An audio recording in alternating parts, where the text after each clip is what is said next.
নমস্কার বন্ধুরা, Assam Bangla news channel থেকে আমি আশিস কুমার দাস। এখন বিশেষ খবর হচ্ছে মাদক সরবরাহকারী এখন কোকরাঝারে মতো শান্তির শহরে ধরা পড়েছে। খুব দুঃখের কথা। এটা স্পষ্ট যে সামাজিক অবক্ষয়ের দিকে ধাবিত যুব সমাজ। সোমবার দুপুরে একটায় কোকরাঝার বিজ্ঞান মহাবিদ্যালয় সম্মুখ থেকে এক ড্রাগস সরবরাহকারীকে পুলিশ আটক করে। বিশেষ সূত্রে খবর পেয়ে পুলিশ নির্দিষ্ট জায়গায় এসে পেতে বসে।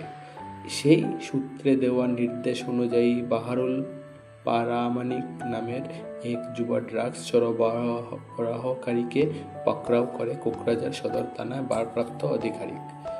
পাচারকারী বাইকে সিটের নিচে এনেছিল ড্রাগস কন্টেনার ভরে কোকরাঝার শহরের বিভিন্ন অঞ্চলে সরবরাহ করতে নিয়ে যাচ্ছিল বাজেয়াপ্ত হওয়া এই মাদক।